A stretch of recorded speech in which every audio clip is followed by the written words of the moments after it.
TikTok of the day, D. We love Baku. We love all these characters. But, like, if they was really your boyfriend, they wouldn't act like this little fantasy that we have all created in our heads. No. This is how they would really act. So, babe, I was thinking about wearing this headband wig. Everyone's been wearing it. Like, you're a slave. You're a slave. You're doing what everyone else does in society. You're following the trends. You're a slave. What about freedom? Every time. What about freedom? Every time. Hey, Kenma, can I play? Just give it to me! Give it to me! Give it to me! Give it to me! So anyway, girl, I was like, Bakugo, what's going on? The dog was pissing me off, so I burned him! What? I burned him! I told you multiple times to stop leaving your feathers everywhere. It's freaking lagging. Did I just step on an egg? Sorry, babe. Did I just step on an egg? Oh my god, my game is lagging! So Levi, I cleaned everything up, as you can see. It's still dusty as hell. What the hell are you doing? Do you not know how to clean? It's a very simple task. You know what? Just let me go. You don't know what you're doing. Oh my god. Hello kings, queens, and non-binary royalties. This is part 1 to the new confession series I'm starting. Summer break has started for me, so I'll be uploading a lot more, so be ready. Leave a request to what you wanna see next. Boyfriends and confessions. Ships, Matsuhana, Terashao, and Semi Shira. Terashima added Matsukawa and Semi to a chat. Eh? Who the hell are either of you? You guys are Matsun and Semi, right? I'm going to block you. Wait. Let me explain. You have 30 seconds. I got your number from Tendo. He said you have the same problem as me. Question mark. And what's that? And what's that got to do with me? We all have a crush, right? Witchcraft and wizardry horror shit. I what skull? You on that voodoo shit? No, Ikora told me. Neutral face. Mans really went out and told my business. Anyways, what does that have to do with you adding us here? I was thinking we could help each other out. How? Well, maybe we could come up with a way to confess. That's not a bad idea. To you. That sounds like a horrible idea to me. Oh please, what could go wrong? We could get rejected. We could not be good enough for them. We don't know what to do in a relationship. He has a point. Well, we can't just sit around on our asses, because when someone else does it and they go off and get married and have kids, WTF are we gonna do then? Dart? What's your name since you know ours? Terashima. From Jizenji? Yep. What are you scared of? I've seen you flirt and ask girls and guys out with no problem. He's different, he's beautiful, but I wanna know more about under his beauty. Never expected that from someone like you. I feel offended, smiling face with tear. It's a compliment, but yay, an insult at the same time. So what are we gonna do? Let's meet up and decide what we wanna do. How do I know you're not gonna kidnap me?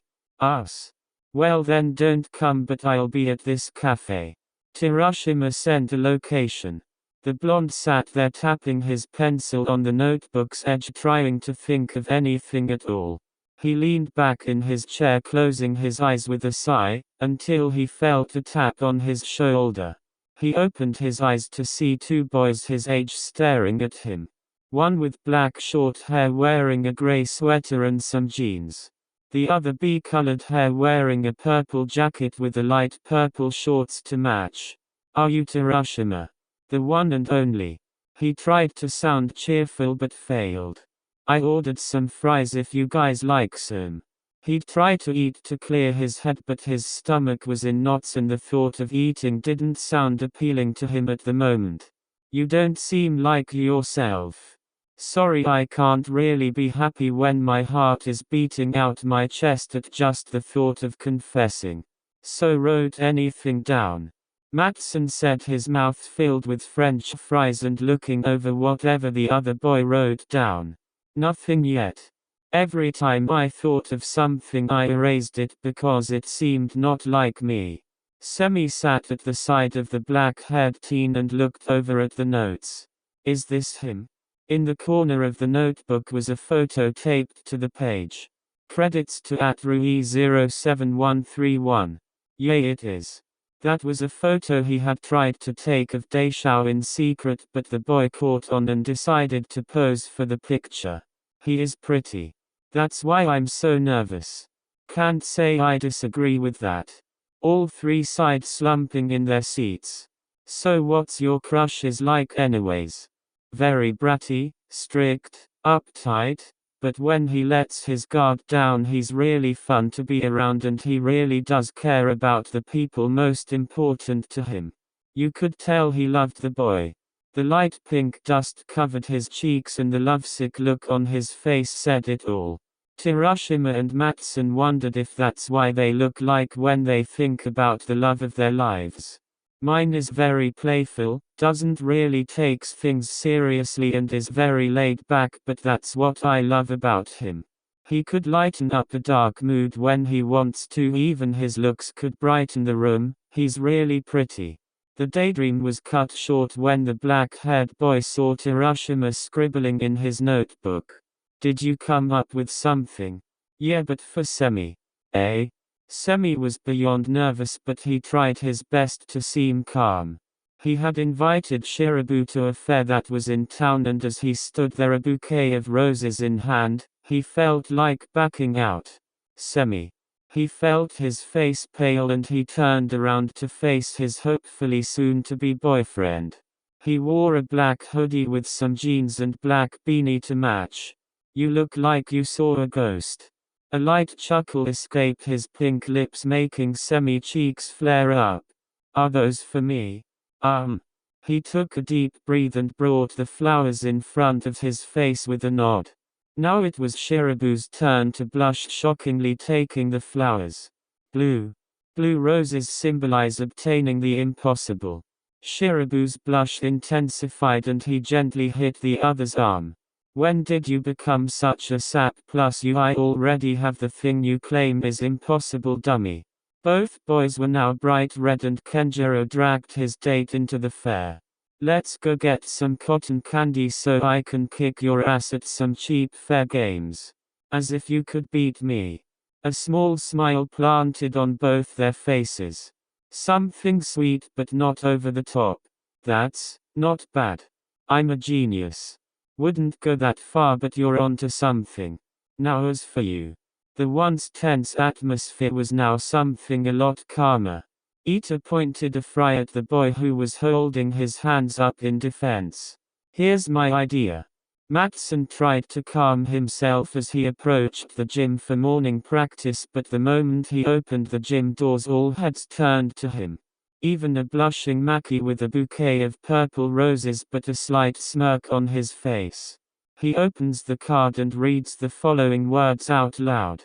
Purple roses because like them you're a beautiful unexpected thing waiting to happen, love, Matson. P.S. I know I sound sappy. Oikawa squealed as Hanamaki walked up to the boy and gently kissed his cheek, making the other a flustered mess. I'm never letting you live this down.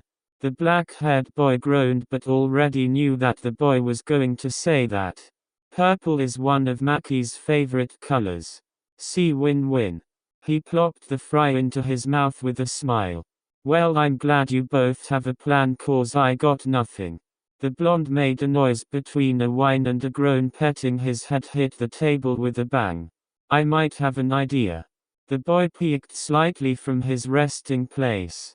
I'm listening. Hiroshima had never been this nervous in his life. He's always been very confident in his looks and abilities to pick up any person who he found interest in. The first time he had met Daeshao he was a mystery to him. He seemed to suck him in the more he got to know the boy.